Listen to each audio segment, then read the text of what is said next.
Bien, merci d'être avec nous. Il est 11h03, nouveau débat. Vous savez que tous les jours, entre 11h et 12h, nous organisons un débat autour d'un sujet d'actualité, autour d'un invité, autour d'un livre. Et ce matin, j'ai la chance, et nous avons la chance de recevoir André Perrin, le philosophe André Perrin, qui publie Posture médiatique, chronique de l'imposture ordinaire. André Perrin, bonjour. Bonjour. Merci d'être avec nous. Vous êtes venu de Montpellier pour participer à cette émission. Alors, l'idéologie dominante dans les médias est-elle de gauche? C'est la question que je pose, que vous posez. Les médias sont-ils de gauche? André Perrin, moi je vous la pose. Alors, d'abord, je voudrais présenter notre autre invité, Mathieu Slama, qui est essayiste, enseignant en communication politique au CELSA, auteur de Adieu la liberté aux presses de la Cité. Nous avons aussi avec nous François Jost, sociologue des médias. François Jost, bonjour. Bonjour. Et puis tout à l'heure, j'appellerai Christophe Boutin, qui est politologue à l'université de Caen. Alors, commençons avec vous, André Perrin, puisque vous êtes notre invité principal. Est-ce que les médias sont de gauche? Je précise que, et d'ailleurs vous avez tenu à le préciser, que vous avez voté 2 fois pour François Mitterrand, je crois. 3 même. Même 3 fois pour François Mitterrand, et vous avez aussi voté souvent pour François Bayrou. Donc vous n'êtes ni de gauche ni de droite. Écoutez, je ne sais pas. Vous ne savez pas. Disons que je ne me pose pas le problème de cette manière. Vous ne vous positionnez pas politiquement. Oui, ce n'est pas ma préoccupation principale. Bien sûr, j'ai compris. Bon, mais je comprends parfaitement qu'on me positionne. Oui. Et à vrai dire, ça ne m'affecte d'aucune manière, ni positivement ni négativement. Vous avez raison d'ailleurs. Alors, si vous voulez, bon, le seul critère... La liberté n'est ni de droite ni de gauche. Voilà. Bon, si vous voulez, vous avez rappelé une sorte de coming out, comme on dit en bon français, que j'ai fait dans l'avant-propos de mon livre pour répondre à des remarques, à des reproches même que j'ai eu à cause de mes précédents livres de la part d'amis, de proches, etc., qui me disaient mais tu ne t'en prends qu'à la gauche, etc. Donc j'ai essayé de préciser un petit peu mon rapport et il y a au moins un critère objectif, si vous voulez, c'est le vote. À vrai dire, pour moi, droite et gauche, on reviendra peut-être là-dessus tout à l'heure. Oui, c'est important. Parce que je crois que c'est très important. Oui. Comme je ne sais pas vraiment ce que c'est et comme jamais personne n'a pu me l'expliquer clairement, je m'en tiens pour ma part, disons, aux camemberts électoraux, à la manière dont on se situe, selon qu'on vote en rouge, en bleu, en vert, etc. Voilà, alors il se trouve qu'effectivement, de ce point de vue-là, la gauche n'est pas pour moi un terrain étranger, j'en viens, puisque pendant quasiment 3 décennies, effectivement, j'ai fait partie des électeurs de gauche. Oui. Et puis, je me suis éloigné petit à petit, et j'explique pour quelle raison dans mon avant-propos. Je m'en suis éloigné pour la raison qui a été fort bien analysée et exprimée par Jacques Julliard, c'est-à-dire qu'au fond, c'est, à mon sens, la gauche qui s'est éloignée d'elle-même. Plus que je ne me suis éloigné d'elle, ou je ne me suis éloigné d'elle que dans la mesure où elle s'est éloignée d'elle-même, c'est-à-dire que des valeurs que j'avais toujours pensé être de gauche m'ont semblé désertées par la gauche institutionnelle, ou du moins disons par... D'ailleurs, vous écrivez, la gauche a abandonné l'école, la gauche a abandonné la laïcité, voilà. C'est ce que vous dites, a eu une hostilité de principe envers l'État d'Israël, et s'est mise au service de diverses minorités. Voilà, oui. Alors bon, c'est une allusion, bien sûr, à l'opposition devenue courante maintenant entre des choix sociaux et des choix sociétaux, et la préférence... alors, bon, je cite dans mon livre quelque chose qui a souvent été cité, c'est le fameux rapport de Terra Nova de 2012, expliquant que, il faut plus... La gauche ne peut plus guère compter sur une classe ouvrière qui l'a quittée de cette manière, qui s'est mise à voter mal, en l'occurrence pour le Front National, et que par conséquent il faut reconstituer une sorte de nouvelle gauche organisée, et c'est dit très clairement, autour de ces minorités, alors des femmes, du féminisme, des minorités, c'est-à-dire les immigrés, etc. Et à partir de là, il y a bien sûr cette figure de l'immigré serait érigé en nouveau prolétaire pour remplacer celui qui est en voie de disparition. Alors, votre avant-propos ici est très intéressant, André Perrin, parce que vous sous-entendez que dans les médias, ces idées finalement un peu proches de la défense des immigrés, la défense du féminisme, ce sont des idées qui se sont répandues dans les médias, dans une majorité de médias. C'est ce que vous laissez entendre. Oui, alors... c'est ce que vous laissez entendre. Je ne parle pas de majorité de médias. Mais votre remarque est très importante parce qu'elle va me permettre de préciser, de donner une réponse plus précise à votre question. Quand on dit les médias, moi je ne les envisage pas. D'abord, c'est pas tous les médias. D'une part, j'ai récusé la notion de pensée unique qui me paraît une exagération énorme.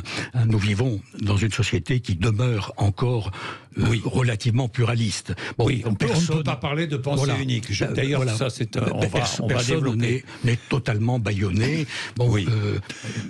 Donc il y a toujours des moyens d'expression. Enfin, ma présence ici en témoigne. Et donc, si vous voulez, c'est pas une question de nombre de médias. C'est une question de légitimité. J'en prends un petit peu, bien que je ne sois pas mon auteur de prédilection, mais cette notion à Bourdieu, si vous voulez. Ce qui est important, c'est la parole légitime, savoir quelle parole est légitime. Et de ce point de vue-là, quoi qu'il en soit d'un point de vue quantitatif, tout n'est pas légitime. Alors évidemment, ça dépend des milieux, mais moi je viens du milieu de l'éducation nationale où j'ai passé toute ma vie. Écoutez, je recevais l'autre jour une lettre d'un professeur que j'ai connu dans mes fonctions qui me disait du bien de mon livre parce qu'il s'y retrouve, qui voulait qu'elle change de l'idéologie pesante qu'il y a dans son établissement. Il me dit du bien de notre actuel président de la République. Il en pense beaucoup de bien. Moi, je n'en pense pas du mal sans être inconditionnel, mais peu importe. Et il nous dit, j'admire ses qualités, etc., mais c'est une chose qu'il est quasiment... Il faut de l'héroïsme pour dire cela en salle de professeur. C'est-à-dire qu'aujourd'hui, si on est admirateur d'Emmanuel Macron, dans une salle de professeurs, il n'est plus possible de le dire. C'est ce qu'il me dit et je le crois volontiers parce que je les ai suffisamment fréquentés. Alors, non, mais moi je voudrais revenir aux médias. L'idéologie dominante dans les médias est-elle de gauche? Alors, je me tourne vers Mathieu Slama. Alors... déjà, c'est drôle parce que moi, j'ai le parcours... On n'est pas de la même génération, mais j'ai le parcours inverse, puisque moi, je viens de la droite. Il y a ça, voilà. Et que j'ai un parcours qui m'a amené plutôt vers la gauche. Donc, c'est intéressant qu'on a vraiment les parcours opposés par rapport à ça. Moi, j'ai l'impression qu'on ne vit pas dans le même pays, dans ce que j'entends de ce que vous dites. Puisque moi, j'ai l'impression, au contraire, qu'on assiste à une droitisation du discours médiatique. Et quand je dis discours médiatique, c'est vraiment vous savez, c'est une sorte de climat. De discours, je sais pas si discours climatique, en tout cas discours ambiant, sur les thématiques qui sont abordées dans l'espace public et en particulier évidemment dans les médias, mais aussi sur les réseaux sociaux, etc. J'ai l'impression qu'on assiste à une droitisation, voire même une extrême droitisation, moi je trouve, du discours médiatique. Regardons là les derniers débats dans l'espace médiatique, c'est ça. Soyons concrets un petit peu et voyons un peu ce qui se passe dans les débats. Il y a eu les grèves là, totales. Moi, j'ai entendu dans les médias constamment des critiques des grévistes, un discours extrêmement violent même vis-à-vis des grévistes et plutôt centré sur les Français qui subissent les actions des grévistes. Oui, Mathieu Slama, je vous interromps, j'ai aussi entendu, moi, beaucoup de grévistes s'exprimer. Mais c'était très... Qui ont eu la parole extrêmement souvent, Mathieu Slama. Heureusement, mais il y avait toujours... Attendez, je dis heureusement. Je veux dire, dans le traitement médiatique, il y avait cette idée que ils emmerdaient le pays, etc. Et je trouve que ça a été globalement partagé par la plupart des médias. Il y a aussi de l'immigration. Oui. Il n'y a pas une journée où on n'entend pas parler d'immigration dans ce pays-là. Récemment, là, il y a quelques jours, Gérald Darmanin, le ministre de l'Intérieur, a fait état des propositions qu'il faisait pour l'immigration. Et on a un discours sur l'immigration qui est de plus en plus dur, et à tel point qu'aujourd'hui, dans la plupart des médias, on entend il y a un lien entre immigration et délinquance, et il y a des tabous qui ont sauté. Et pareil, l'idée de grand remplacement, Il y a quelques années, l'idée de grand remplacement, c'était à l'extrême droite de l'extrême droite. C'était Renaud Camus, qui est quasiment un néo-nazi. Aujourd'hui, c'est dans le discours médiatique mainstream. Voilà. Ou en tout cas, on parle de grand remplacement. Moi, jamais. On l'entend je beaucoup. peux vous dire qu'ici, jamais on ne parlera de grand remplacement. Bien sûr, mais en tout cas, on l'entend médiatiquement aujourd'hui beaucoup plus qu'avant. Et vous l'entendez peut-être. Je l'entends en tout cas. Et c'est ça, moi, qui m'inquiète, c'est qu'au fond, pareil pour la sécurité, le sécuritaire, etc. Toutes les thématiques qui appartiennent à la droite et à l'extrême droite sont aujourd'hui presque hégémoniques, serait peut-être un peu une exagération, mais sont très très présents dans les médias. Et donc moi, c'est plutôt des médias aussi, Mathieu Slama. Tout dépend des médias. Voilà, alors on va, François Jost, qu'en pensez-vous? Bonjour. Écoutez, je penche un petit peu du côté de Monsieur Slama, mais surtout ce qui me paraît important, si vous voulez, c'est d'objectiver les choses. C'est-à-dire que là, on parle avec comme on dit aujourd'hui, des sentiments. On a le sentiment que les médias sont plus à gauche, etc. Il faut essayer de l'analyser véritablement. Alors, le fait qu'on dise que les médias sont à gauche, j'allais dire, c'est aujourd'hui un lieu commun. Je l'ai entendu des journalistes 1000 fois depuis des années. Oui. Alors, c'est maintenant, on regarde des faits objectifs. J'avais montré dans mon livre Médias sortir de la haine, point d'interrogation. Oui. J'ai regardé qui étaient les plus invités dans les médias. En 2017, parce que j'ai pas refait depuis, mais pour les élections 2017, ça donnait le premier, Florian Philippot, 135 fois, Nicolas Dupont-Aignan, 105 fois, Nicolas Bay, 98 fois, Alexis Corbière, 92 fois, Christophe Castaner, donc la majorité actuelle, 84 fois. Donc vous voyez qu'il y avait, en fait, l'extrême droite, affichée comme telle, était la plus invitée en 2017. Donc qu'est-ce que ça veut dire, si vous voulez, de dire que les médias sont de gauche? Oui, mais François Jost, pardon, je suis obligé de vous répondre, aussi avec des faits, parce que vous avez raison, et je suis totalement d'accord avec vous. Ce qui compte avant tout, ce sont les faits. Ensuite, l'explication, l'analyse, et le commentaire vient après.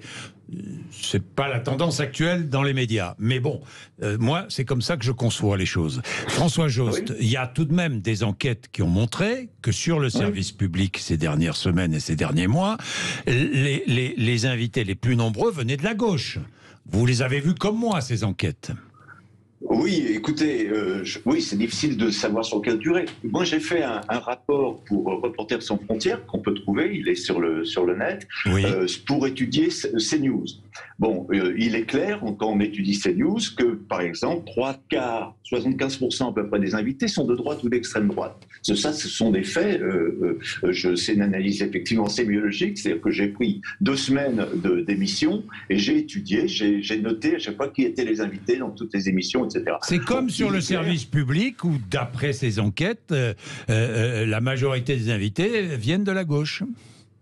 Alors ça, en fait, je n'ai pas vu ces enquêtes, je ne sais pas comment elles ont été faites, mais si vous me dites ça actuellement, c'est possible. François Jost, je peux vous le dire. D'accord, mais mais cela dit, pourquoi pas, hein, c'est comme ça. Allez-y, oui. C'est un fait.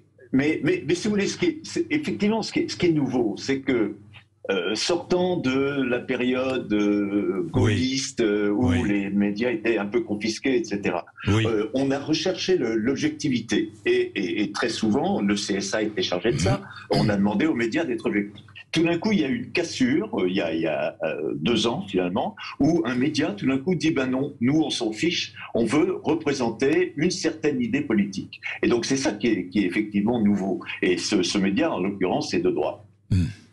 Ah mais c'est vrai, François Jost. Je voudrais aussi bien distinguer, on va observer une première pause, il est 11h17, médias. Bon, médias, il y a les radios, les télévisions, maintenant il y a les chaînes en continu à la télévision, donc qui la plupart sont de droite ou de centre droit, hein, disons clairement les choses. C'est News droite, LCI c'est plutôt droite libérale, et BFM TV c'est centre droit, droite centre droit, hein, je connais bien la chaîne. Donc disons clairement les choses d'ailleurs, pourquoi ne le dit-on pas? Et puis France Info c'est plutôt centre gauche.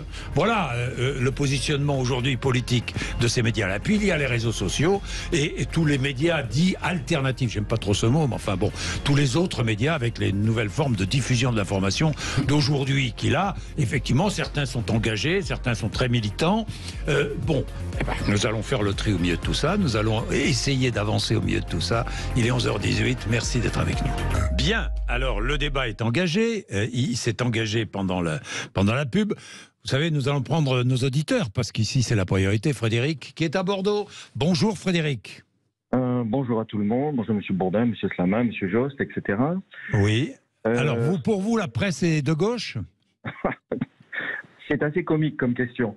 La presse est à 95% de gauche. Quand il suffit d'écouter, de regarder. Moi, ça fait à peu près 50 ans que j'écoute la radio, que je regarde la télé, que je lis la presse, mais il suffit de regarder. Partout, l'Obs, Libération, alors Le Point, l'Express, ça fait longtemps que je l'ai pas lu, Le Monde, quand on regarde BFM TV, France Inter, France Info, France TV Info, France Culture, etc., etc. Quand j'entends M. Slama dire qu'il y a une droitisation, et M. Jost qui fait des statistiques sur les passages dans à CNews par exemple, je suis désolé, je regarde CNews de temps en temps, il y a toujours équilibre dans les personnes qui sont là, que ce soit Laurence Ferrari, que ce soit non, ne dites pas non derrière, je vous entends. Non, mais attendez, Frédéric, pas sur ce ton. Ici, on s'exprime calmement et tranquillement. Oui, tout à fait, mais justement, moi, étant donné que je suis plutôt à droite, ça fait à peu près 40 ans que je me fais insulter, puisque globalement, la presse de gauche insulte généralement les personnes de droite. Mais enfin bon, c'est pas le sujet. Donc, c'est complètement à gauche. Le principe de la gauche, c'est lorsqu'il y a quelque chose qui se passe de désagréable, de criminel ou autre, c'est toujours d'aller vers l'excuse. Et ensuite, chaque fois qu'il y a une bonne idée, quelque chose qui pourrait être bien, comme par exemple accueillir un immigré qui est en difficulté quelque part, très bien, pourquoi pas. Et la gauche va le pousser jusqu'à accueillir, par exemple, n'importe qui, n'importe quoi, n'importe comment. Lorsqu'il y a nécessité de donner... Frédéric, on a quitté les médias. Alors vous, pour vous, c'est clair. Par exemple, écoutez par exemple Laurent Neumann. Hier soir, je suis tombé par hasard sur un commentaire de ce qu'a dit donc le député à l'Assemblée nationale. Oui. Son commentaire a été presque haineux envers pas seulement le député, mais contre le Rassemblement national, tout simplement.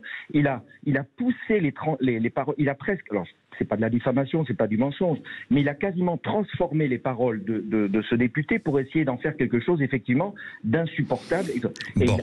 Frédéric, si le propos est teinté de racisme, il est insupportable parce qu'il est teinté de racisme. Après, vous avez écouté peut-être tout à l'heure ce que nous avons fait. Nous avons essayé d'être extrêmement et de nous en tenir aux faits, parce que ce qui compte, ce sont les faits. Les commentaires, et ça me fait plaisir encore une fois, puisque vous allez dans mon sens, les commentaires appartiennent à celui qui commente. Et les commentaires, ils sont évidemment engagés. Un commentaire, il est difficile de commenter sans s'engager. Donc, les commentaires des uns et des autres, vous dites BFM TV, je connais bien BFM TV, croyez-moi, c'est pas une télévision de gauche, hein, je vous le dis tout de suite.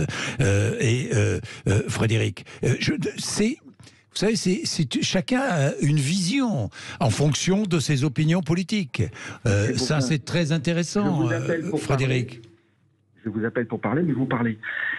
Par exemple, si je reprends votre manière d'être que j'ai pu voir de nombreuses fois à RMC, par exemple. Ah, ne venez pas Et quand vous dites que par exemple le commentaire appartient à celui qui le dit, bon, parfait. Mais justement, quand on écoute les commentaires et qu'on lit les articles de toute cette presse, c'est systématiquement de gauche. Il n'y a quasiment pas. Frédéric. Il y a très très peu d'intervenants de droite. Frédéric, c'est faux. C'est faux. J'ai fait, puisque vous parlez de moi, je vais juste parler de moi quelques instants. Chaque année, je recevais tous les matins sur RMC, BFM TV des invités politiques. Et à la fin de l'année, vous savez ce que je faisais, Frédéric ? Oui. Je comptabilisais la droite, la gauche. Eh bien, nous étions sans arrêt en équilibre. Et nous étions sans arrêt en train de nous dire et de nous poser la question, est-ce que nous n'invitons pas trop de gens de droite ou trop de gens de gauche? En plus, parfois, pardon, mais d'un invité à l'autre, droite-gauche, les limites étaient... puisque, regardez, notre ami Mathieu Slama nous dit presque que Fabien Roussel est de droite. C'est vrai, oui, Mathieu. Sur certaines prises de position qu'il a eues, il se rapproche de la droite, oui, en effet. Il se rapprocherait de la droite. Donc, Frédéric, je ne sais pas... Continuons. Alors, merci de vous être exprimé dans tous les cas et d'avoir dit ce que vous pensiez. André Perrin, oui. Jean-Jacques Bourdin, est-ce que je voulais juste intervenir puisque cet auditeur disait que je me trompais finalement dans mes comptes. Je crois que quand on parle des médias, effectivement, il est quand même très important d'avoir des chiffres objectifs. Oui. C'est-à-dire qu'on ne peut pas simplement dire mon sentiment, c'est que c'est toujours les gens sont représentés également. C'est pas vrai. Quand vous regardez la tranche de CNews 19h où vous avez Charlotte Dornelas, Monsieur Bloch-Sauté et c'est la tranche qui a permis à Monsieur Zemmour de devenir candidat à la présidence, on ne peut pas dire qu'il y a une grande diversité à ce moment-là. Il faut quand même reconnaître les choses. Comme il n'y a pas de grande diversité dans certains autres médias, mais qui sont militants, mais qui l'assument. Mais tout à fait. François Jost. Mais bien sûr. Mais je crois qu'il faut aussi faire la différence, parce que M. Slama disait justement, il y a des valeurs de gauche, des valeurs, etc. Mais il y a le problème des journalistes et le problème des valeurs. C'est-à-dire, ce qu'on reproche souvent finalement aux médias, c'est que les journalistes seraient majoritairement de gauche. Maintenant, est-ce que c'est suffisant pour dire que, si vous voulez, je pense que sur France Inter, il y a des gens de gauche, effectivement, ce qui n'empêche qu'ils donnent la parole constamment à des gens de droite. Aussi.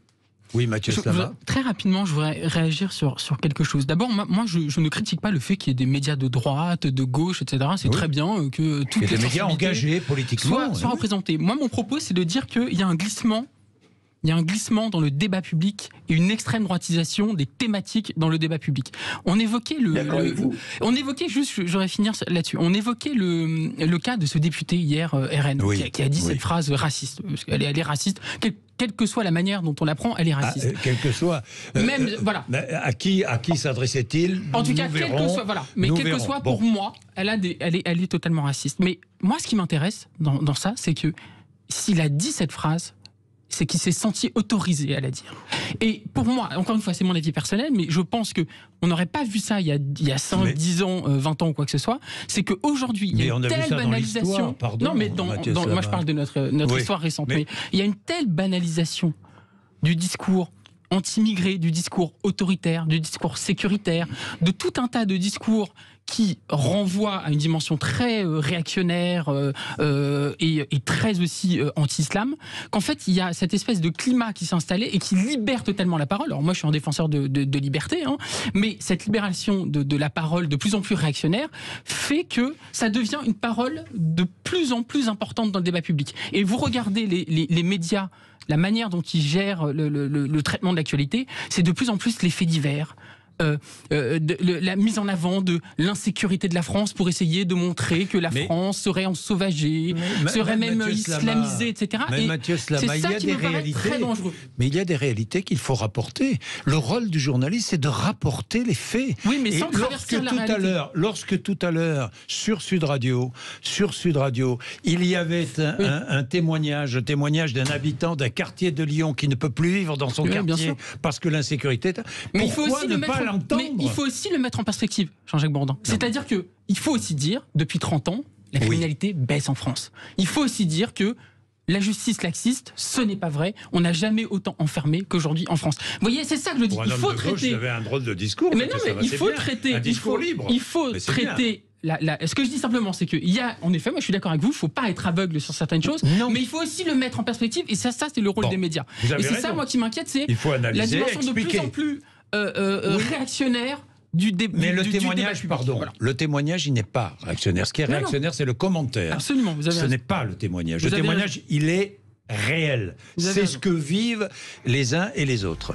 Bien, on va André Perrin, je vais vous donner la parole, mais il est déjà 11h31. Le temps passe vite ici, donc on se retrouve dans 2 minutes. Bien, nous étions en train de parler, parce que finalement, disons les choses, nous étions en train de parler de la manière dont on pratique le métier de journaliste, et nous étions en train de parler du développement des chaînes en continu, des médias, des autres médias, ni télévision ni radio, mais sur Internet par exemple. Et nous disions que bien souvent, malheureusement, ou heureusement, ça chacun dira, on éditorialisait maintenant l'information. André Perrin, est-ce que c'est la raison pour laquelle on entend aujourd'hui des avis très tranchés d'un côté ou de l'autre? Oui. Alors écoutez, j'ai quelques réponses à faire. Alors allez-y, d'une part André Perrin, à Monsieur Jost et une autre à Monsieur Slama. Approchez-vous du micro. Oui. Voilà. Alors, en ce qui concerne, les médias sont-ils de gauche? Moi, je n'ai pas parlé des médias en général. Oui. J'ai parlé de ce que j'ai appelé un tout petit monde qui est organisé essentiellement autour d'une part des médias publics à la radio, oui, essentiellement France Inter et France Culture, et puis de journaux qui ont une certaine autorité parce que c'est chez eux de préférence Le Monde, Libération, que quantité d'universitaires, professeurs au Collège de France, à la Sorbonne, oui, etc., au CNRS viennent s'exprimer. Et encore une fois, l'important pour moi, c'est la question de la parole légitime, et non, oui, pas de ce qui est quantitatif. Pour le reste, il y a des médias de droite, vous les avez cités, bon, à vrai dire, je ne les regarde pas, je ne peux pas tout regarder, donc moi, voilà. Mais si vous voulez, le problème, encore une fois, n'est pas quantitatif. Alors, s'agissant, on a parlé un petit peu de France Inter tout à l'heure. Bon, tout de même, je vais prendre un simple exemple. Il se trouve dans mon livre, si vous voulez. Vous savez qu'il y a 1 an, il y a eu une innovation à France Inter. On a décidé qu'à la matinale, il y aurait des personnalités de droite qui pourraient s'exprimer. Oui, parmi lesquelles Natacha Polony, Alexandre Devecchio, etc. Bon. Et ça a été un tollé à la rédaction. Comment, mais ça n'est pas possible. On est épouvanté par le casting. Alors qu'il ne s'agissait que de 2 minutes par jour, et 3 fois par semaine, puisqu'il n'y avait que 3 éditorialistes de droite. Bon, et ça s'appelait En toute subjectivité. Bon. Subjectivité. Oui, donc bien sûr, pas objectivité. Ça laisse supposer naturellement que l'information objective, que tout ce qui est l'objectivité, ce sont les journalistes de France Inter qui continuent à l'assumer. Oui, l'objectivité en journalisme n'existe pas. On le sait, on ne va pas reprendre ce débat. Je le sais bien. L'honnêteté sans doute, oui, l'objectivité. L'honnêteté, oui, l'objectivité, non. Mais alors, ce qui était très intéressant, c'est que les membres de la rédaction, protestataires, s'indignaient de l'apparition à l'antenne de gens qui étaient politiquement marqués. Alors là, je me suis dit quand même, c'est extraordinaire, parce que je regarde tous les matinaliers qui se sont succédés, et eux, c'est pas 2 minutes, une fois ou 3 fois par semaine, c'est pendant 2 heures ou 3 heures tous les matins. Bon, actuellement, c'est Nicolas Demorand, je crois. Oui. Et il l'a été d'abord, il est parti pour Libération, il est revenu de Libération à France Inter, et à ce moment-là, il n'y a pas eu de levée de bouclier pour dire c'est un journaliste politiquement marqué. Il venait de diriger un journal qui se définit lui-même comme le journal de toutes les gauches. Oui. Donc, quand on est de gauche, on n'est pas politiquement marqué, mais quand on est de droite, on l'est. Voilà. Oui, c'est ce que vous voulez dire. Oui, c'est voilà. Alors, en sachant, je connais bien Nicolas Demorand, il est journaliste avant tout. Et je vais vous dire, mais attention quand même, parce que le journaliste reste journaliste. Et le bon journaliste reste critique. Qu'il ait des tendances gauche ou droite, il reste avant tout journaliste et avant tout critique. Ça, il faut prendre en compte cette notion-là. Ce serait une excellente raison pour qu'il y ait des journalistes de droite pour assurer la matinale de France Inter et de France Culture, puisque, comme vous le dites très bien, il ferait preuve de l'honnêteté. Il serait avant tout des journalistes. Avant tout des journalistes. Qu'ils ne soient pas là. Avant tout des journalistes. Voilà. Qu'est-ce que vous voulez dire encore? Alors, il y a encore puis ensuite, je vais donner la parole à Christophe Boutin. Un point que je voulais aborder, si vous voulez. Oui. qui concerne les invitations. Alors, bien sûr, on invite sur ces chaînes que je ne regarde pas, mais je le sais, on invite des gens de droite, d'extrême droite, on invite Marine Le Pen, mais on invite aussi, si on regarde ceux qu'on invite le plus, vous verrez que vous avez des personnalités qui sont clivantes. Pourquoi ? Parce qu'il y a une logique médiatique qui est une logique du clash, de ce qui est spectaculaire, parce qu'on aime bien les débats sanglants, et donc c'est la raison pour laquelle, à mon sens, on invite aussi souvent Mélenchon que Marine Le Pen ou Éric Zemmour, etc. Ce que l'on veut, c'est des combats de catch, si vous voulez. Voilà, je crois que la dimension politique, à ce niveau-là, a assez peu d'importance. Bon. Vous pensez sur les invités. Alors, vous êtes d'accord, François Jost, ou pas ? Non, là, je peux pas être d'accord avec des propos comme ceci. Quand vous dites, moi, je fais pas de la comptabilité, ok, il n'y a pas que ça pour prouver les choses, effectivement. Mais quand vous revenez par 2 fois en disant, je ne regarde pas de toute façon ces émissions, donc mais je sais que c'est comme ça. Non, c'est pas sérieux. Moi, j'appartiens, je suis dans les sciences humaines et je ne crois pas qu'on puisse traiter les choses par-dessous la jambe comme vous le faites.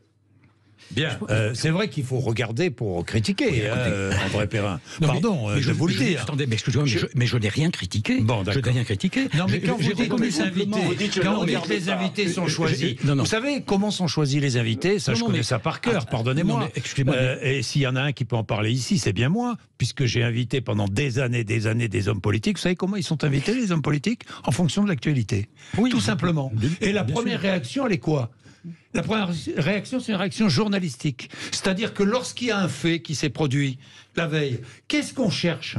On cherche immédiatement à inviter la personne qui est l'acteur de ce fait, qu'il soit de droite, de gauche ou d'ailleurs. Oui. Oui. C'est aussi un élément qui est important. Mais évidemment que ça va provoquer une discussion ardue. Pourquoi ?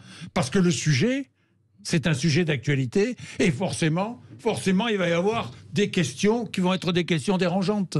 Non, mais André Perrin. Bien sûr, mais par ailleurs, ce que je disais ne portait pas sur ces médias que je ne regarde pas ou très peu. Mais si vous ne regardez pas... Oui, mais ça vaut aussi... Non, mais attendez, mais ça vaut aussi... C'est scandaleux. Attendez, ça vaut aussi pour ceux que je regarde. J'ai parlé d'une logique médiatique. Cette logique médiatique, c'est pas celle des médias de droite ou des médias de gauche, c'est celle des médias en général. Donc effectivement, il y a l'élément que vous venez d'indiquer, il y a l'actualité, bien évidemment, c'est le premier critère. Il y a aussi celui que j'ai indiqué, un certain goût pour le clash et pour le spectaculaire. Ça existe aussi. Mais il y a autre chose aussi, juste pour ajouter un point, c'est le traitement médiatique. C'est-à-dire qu'aujourd'hui, il y a des choses qui font scandale et qui, je pense, le fait que ces choses fassent scandale, c'est révélateur encore une fois, du débat public aujourd'hui. Par exemple, il y a quelques mois, il y a eu un événement qui s'est passé dans une prison à Fresnes, une sorte de course de karting, enfin quelque chose qui, il y a quelques années, n'aurait fait aucun scandale, qui est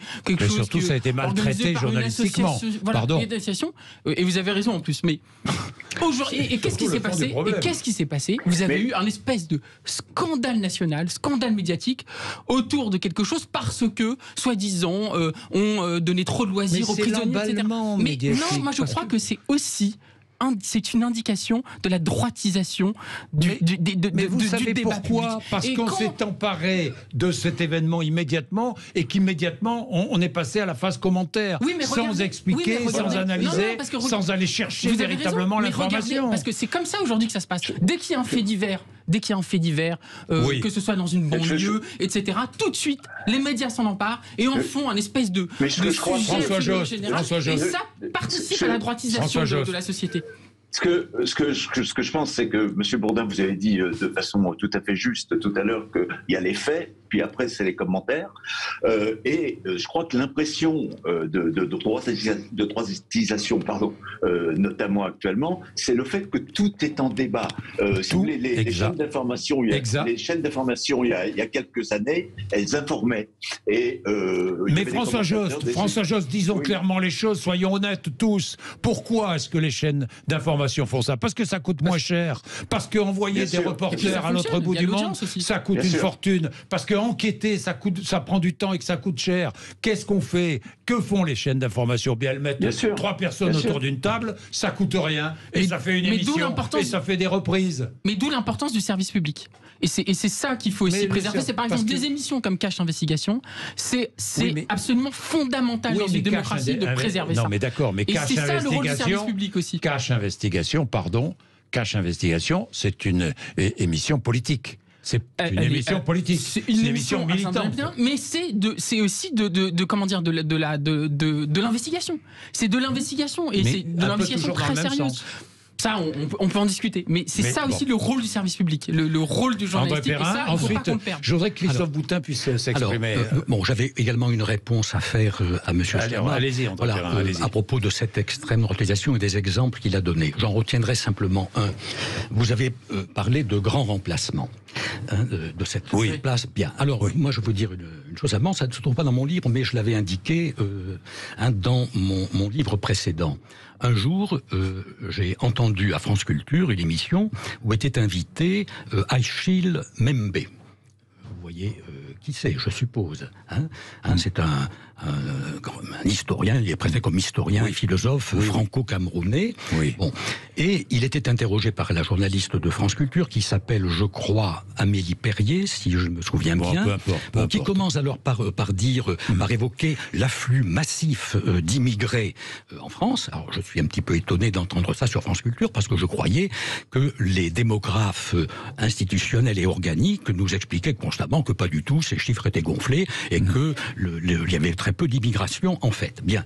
Et puis ensuite, Achille Membe nous dit alors il me dit il va falloir vous s'y habituer. Vous savez, de toute façon, regardez votre démographie, regardez celle. Il y aura de plus en plus de gens du tiers monde qui vont arriver en Europe. Il faudra bien vous y faire. Bon, voilà. Le mot grand remplacement n'a pas été prononcé. Est-ce que c'est extrêmement différent? Le problème, alors ça illustre quoi? Ça illustre, si vous permettez que je termine, ça illustre ce que je disais à propos de la parole légitime. Il y a des choses que l'on peut dire, à la rigueur, quand on est investi d'une légitimité de grand historien de gauche et d'extrême gauche, anticolonialiste, etc. Bien. Non. Il est 11h46. Je voudrais que Christophe Boutin, qui est au téléphone, intervienne aussi. Allez, il est politologue à l'université de Caen.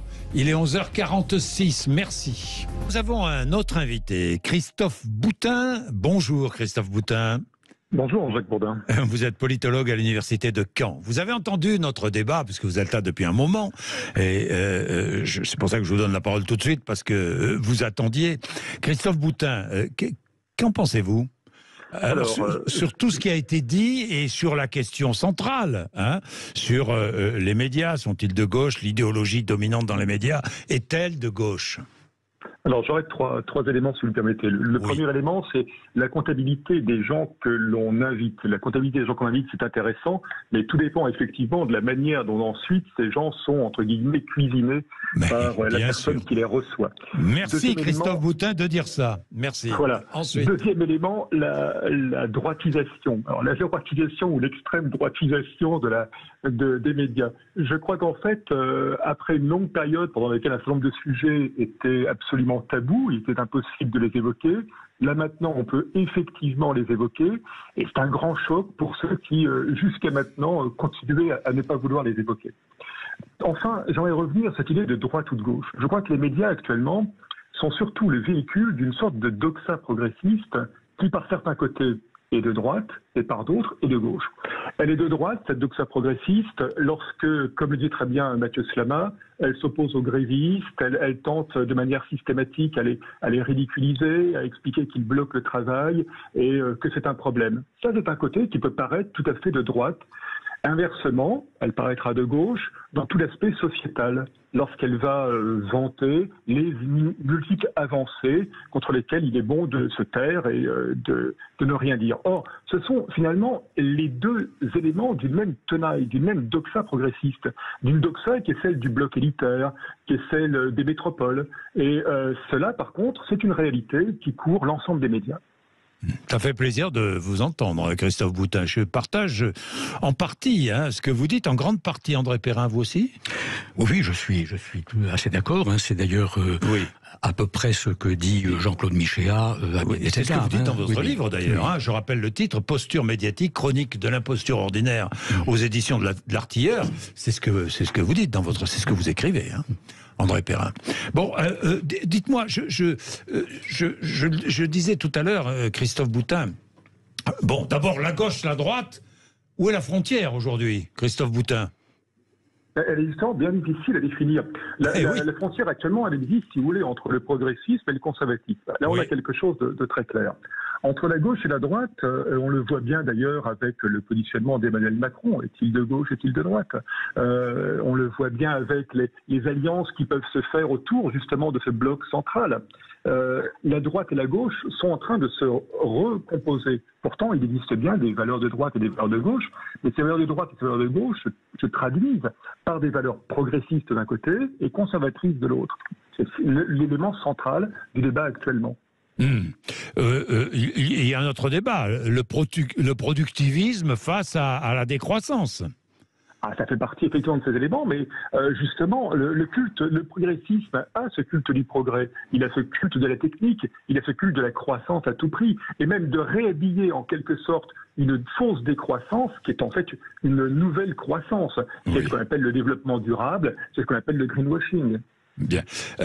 Christophe Jost. François Jost, pardon, Christophe Jost, Christophe Boutin. François Jost, qu'en pensez-vous? De quoi exactement? De quoi? Non, la gauche, la droite, la frontière. La frontière. Alors, on pense que dans les médias, la frontière est claire. Moi, je suis pas certain qu'elle soit si claire que ça. Non, je pense qu'elle est pas si claire que ça. Vous avez raison, et je pense que effectivement, ça dépend tout à fait des commentaires qui sont faits. Je suis tout à fait d'accord là-dessus. Évidemment que ça dépend des commentaires.